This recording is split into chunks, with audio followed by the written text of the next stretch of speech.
Hello viewers, நம்ம இப்போ ஒரு செடிக்கு ஒரு ஃபெர்டிலைசர் தான் பார்க்க போகிறோம். என்னென்னு பார்த்திங்கன்னா, அது பேரூர் நல்ல வளர்ச்சி ஊக்கியாக இருக்கும். இதில் பாருங்கள், இதில் மாவு கழுவுன தண்ணி, அப்புறமா பழையசோறு தண்ணி, சோறு வடித்த தண்ணி, இந்த மூணையுமே எடுத்திருக்கேன். எடுத்துகிட்டு கொஞ்சம் மாவு கோதுமை மாவு வண்டு வந்துருச்சு. அதை என்ன செஞ்சுருங்க, நீங்கள் இந்த ஒரு சல்லடையை வச்சு என்ன செஞ்சுருங்க, சலிச்சுட்டு அதையும் அதோடு என்ன செஞ்சுக்கோங்க, சேர்த்துக்கோங்க. அதையும் நல்லா என்ன செஞ்சிடும், நம்ம இப்படி போடும் போது அடியில் இந்த வண்டு இருக்கிறதெல்லாம் என்ன செஞ்சோம், மேலே வந்துடும். அந்த மாவை மட்டும் என்ன செஞ்சிடணும், அதெல்லாம் நம்ம இது பண்ணி விட்டுறணும். இங்கே பாருங்கள்,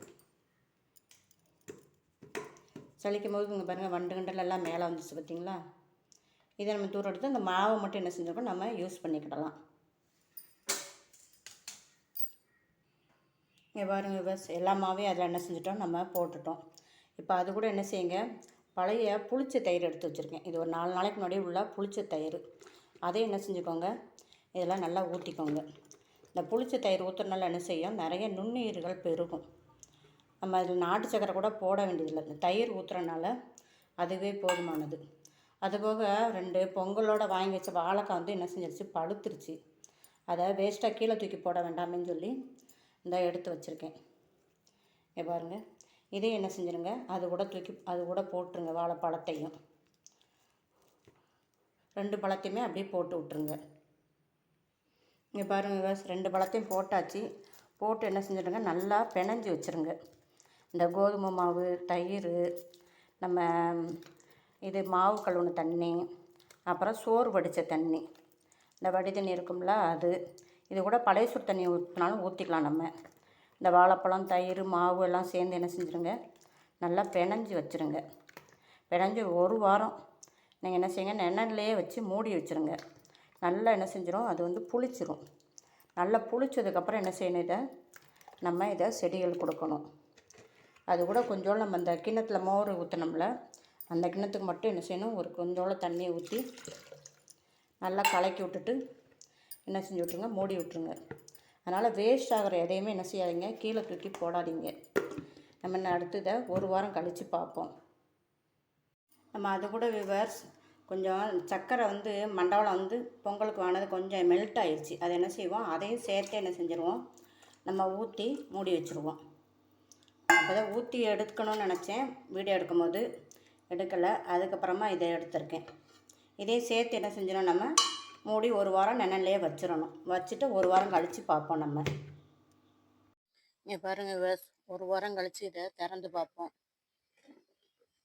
இங்கே பாருங்கள், எப்படி நொதிச்சு போயிருக்குன்னு பாருங்கள்.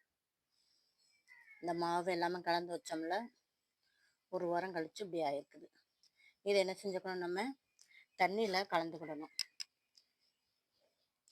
இது வாழைப்பழம் தான், அதனால ஒன்றும் செய்யாது. அதை அப்படியே எடுத்து கூட நீங்கள் செடிகளுக்கு ஊற்றி விடலாம். இதனால நல்ல செடி நல்ல சிறப்பாக வரும். சூப்பராக எல்லாம் நிறைய காய் விடும், பூக்கள் வரும். இது பேரூட்டப்பட்ட சத்து கிடைக்கும் இதில்.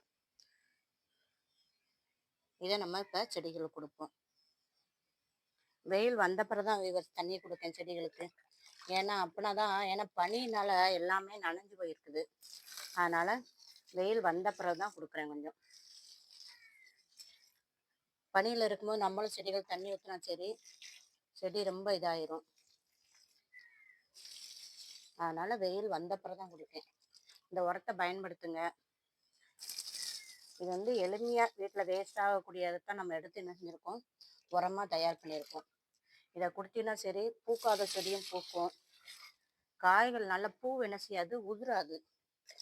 அதான் நமக்கு வேணும். காய் பூ உதிராமல் இருந்தால் தானே காய் பிடிக்கும் நமக்கு. அதனால் இதை யூஸ் பண்ணுங்க, செடி நல்லா சிறப்பாக வரும்.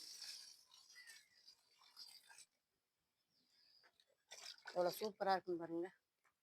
வெயில் வந்த பிறகு தான் செடியெல்லாம் அப்படியே சிரிக்காது. மழை வரும்போது நல்லா இருந்துச்சு, ஆனால் பனி வரும்போது கொஞ்சம் செடி எல்லாமே டல் அடிச்சிச்சு. பனி அதோட தாக்கு பிடிக்க முடியல. இப்போ வெயில் வரையும் நல்லா சிறப்பாகிட்டு வர்றாங்க. வெண்டைக்காய் செடி, கத்திரிக்காய் செடி, தக்காளி செடி, செவ்வந்தி கன்று, இந்த வாடாமல்லி, எல்லாத்துக்குமே நீங்கள் என்ன செஞ்சுக்கலாம், இந்த தண்ணி கொடுத்து விடலாம். செடி நல்லா சிறப்பாக இருக்கும். நிறைய பூக்காத செடிகளும் நிறைய பூக்கும். எல்லோரும் வீடியோவை ஸ்கிப் பண்ணாமல் பாருங்கள். அப்போனா தான் நம்ம போடுற வீடியோ உங்களுக்கு ஃபுல்லாக இது ஆகும். வீடியோ பிடிச்சிருந்தா லைக் பண்ணுங்கள், கமெண்ட் பண்ணுங்கள், பெல் ஐக்கானை கிளிக் பண்ணிக்கோங்க. இங்கே பாருங்கள், அந்த ரோஸ் நல்லா தழுத்துருச்சு பாருங்கள். இந்த இது கொடுத்தோம்ல பெராக்சைடு, ஹைட்ரஜன் பெராக்சைடு கொடுத்ததில் ரோஸ் கொஞ்சம் எவ்வளோ சூப்பராக இருந்துச்சு பாருங்கள்.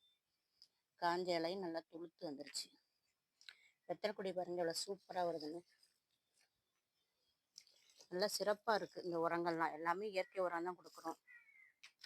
இந்த ரோஜாப்புக்கு மட்டும்தான் அது வாங்கி கொடுத்தேன். மற்றபடி எல்லாமே என்ன செய்யுது, நல்லா செழிப்பாக இருக்குது.